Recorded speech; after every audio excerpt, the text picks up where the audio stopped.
Welcome back to our program today here on the Taiwan Outlook, where we'll continue our conversation with Dr. Serge Dreyer, who's a teacher at Tunghai University on foreign languages and literature, but also his other passion in life is his teaching of Tai Chi, in particular, Tui Shou. I want to ask Serge then, how long have you been learning and teaching Tai Chi in Taiwan? I've been learning all my life. All your life? Ever since what age? No, I mean all my life. No. I've been learning since 1976 because before I was a semi-professional football player, so I didn't know anything about Tai Chi Chuan. But I mean, in Chinese we say 学不完. So always learning. Yes, and so since 1976, every day for me is a new opportunity to learn. Yeah. And teaching, I've been teaching since 1978. Okay. And you said just now that you used to be a football player. Yes. You must be very much into sports. And was that the reason, after football, that you developed this passion for Tai Chi? Well, in fact, the story is very sorry. I couldn't reach the top level in football. I mean, soccer for Americans. Too modest, yes. And one of the main reasons I was not soft enough. And so when I stopped my career because of an injury, and when I came to Taiwan, people introduced me to Tai Chi, and I was so impressed by the softness of people, I said, well, that's something I have to learn. Okay. And that's how I became enthusiastic, little by little learning, changing my body, and I was hooked to it. Yeah, and people say that when you learn Tai Chi, it not only helps you, in your physical health, but also in your mental health as well. How did you, find that to be true? Have you learned to, develop new perspectives on life by learning Tai Chi or looking at things and interacting with people in a different way after learning Tai Chi? Yeah, this question is very interesting. For me, it has been a huge change in my life. Okay. At the beginning, it was not, because at the beginning I was involved into competition. So for me, it was just continuation of my football history. But little by little, I started to realize that to really become efficient, you should not fight against someone. You should fight with someone. And this person helps you to design tactics, strategy to neutralize him or her. And that was a big change for me, because all my life was, I have to be faster, stronger, better than the other guy. Yeah. And suddenly I had to listen to the other guy. I had to make one with him. In order to better understand what was going on between both of us. So in other way, before, if I had to fight, it was my balance against his balance. Yes. And not suddenly, but little by little, I began to understand that there was a third dimension. We were both of us creating a balance. Of course. And you had to understand the balance of your opponent, your own balance, and what was going on between both of us. So in other words, you had to let it go. Of course. Because if you were tense, if you were into your aggressiveness, into your fear, you wouldn't listen what was going on. No. And for me, it has been a huge change, because it started to spill on my daily life, in my relationship with people. Instead of always working on contradiction, which is a very big engine for improving in the West. Of course. I started also to move on the other side, where you don't necessarily have to go through contradiction. You have also to go through negotiation, to be in a yin and yang relationship with the world, which was very helpful. Yes. Which is still very helpful. Yes. And now, Serge, you have been a student of Tai Chi for many years, and also a teacher of Tai Chi for many years. In your perception and understanding, do you think this is more of a exercise, or is it embodiment of your spirit? Is a spiritual exercise more to you, or is it something of a physical outing for you? It's both. It's even much more than this. Okay. Of course, it's a physical exercise because you have to train hard. Yeah, you sweat a lot. Yes, and even when you're getting older, you have to work hard. It's also a spiritual exercise in a way that you refine. It's a process of refining your body, and once you refine perception in your body, you refine perception in your mind, and you begin to change. And like we said, Shui Pu Wan, it's a never-ending it's a continuing process, and not only because of your practicing solo, but also because you're practicing with other people. So other people, have different.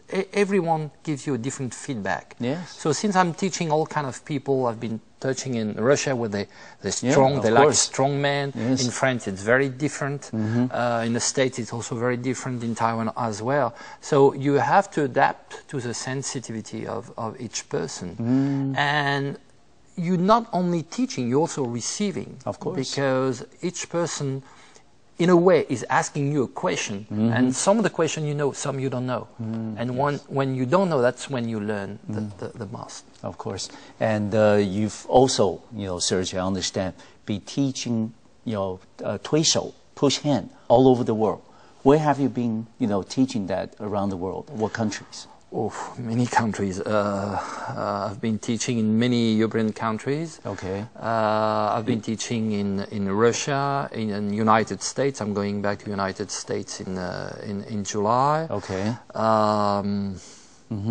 Well, I'm not going to tell you all the name of the European countries. You've been to a lot of places around the world. Yes. And besides the language, were there other difficulties in terms of teaching, 推手 to different people, different students in different countries? Yes. Well, for me, it's a very fascinating experience because once, in Tai Chi Chuan, when you do the slow movement, of course, you're just working, I will say, in a kind of vertical dimension for yourself. But when you're working on pushing hands, you're touching people. So you're on a horizontal dimension. You have to deal with bodies, and bodies are partly physical, but also partly mental, spiritual, whatever you call. Okay. What I mean is, once you push someone, there's always some aspect of this animal-like aspect. You react, you defend yourself, or you become aggressive.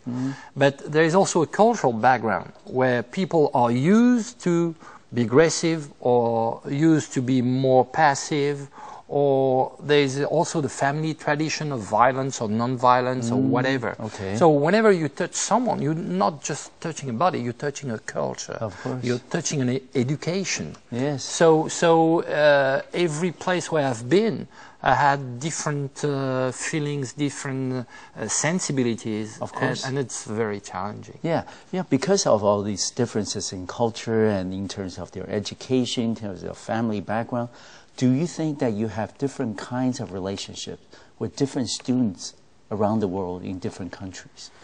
For example, your experience in Russia is probably very different from your experience in the United States and also your experience in Taiwan. How would you compare your relationship with your students in these different countries?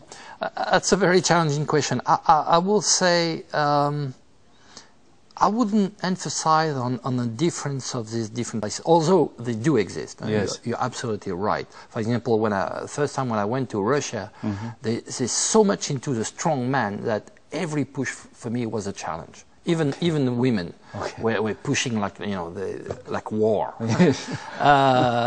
That's of course a challenge. But in fact, I just realized that no matter how people react with their body, you are the teacher. So in a way, you're kind of a center around which they revolve. And what do you have to transmit? What do you have to teach? If you enter a relationship in which you have to prove that you're the best or you're better than them, then comes the problem. Of course. But if you just act like, okay, I'm here to share with you. Okay. I like the Chinese word 互相研究. Yes. Okay, I'm just bringing you something which is part of myself, which is not necessarily better than what you know, but it's something different. It's a different perspective. Of course. Then people change completely the attitude. The first time when I went to the States, I had also to deal with huge people. And I thought they're going to send me flying in the air. Not at all. They were very, very delicate, very receptive. Okay. Because what I had to tell them was helpful for their life. They didn't care so much that I was better or not. And I think that's the most important thing. No matter what you're teaching, pushing hands or other martial arts or other discipline, if you come with the idea to share, then you have always someone. Nobody has nothing to bring to others. You always have something to bring to other people. Of course.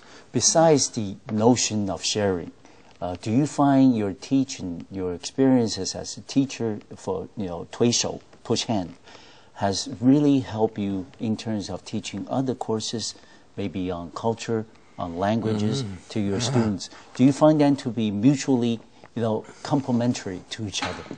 Yes, because before to come to Taiwan, I was the kind of guy who will see the world in black and white. Yes. And you were young at the time. Yeah, I was young. Excuse. Yes. And if I was on the white side and the black side would come on the reverse, then I will become quite aggressive and quite defensive, rough, defensive.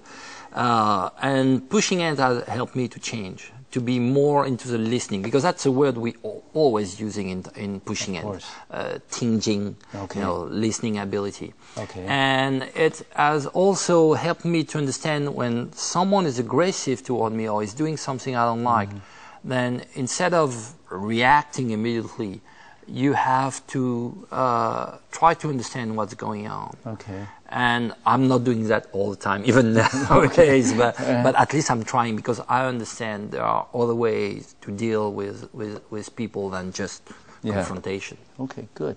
And I just also learned from Dr. Dreyer that besides Tui Shou and besides other things that he teaches in class, that he has also another passion in life, which is a collection of Taiwanese folk art and artifacts.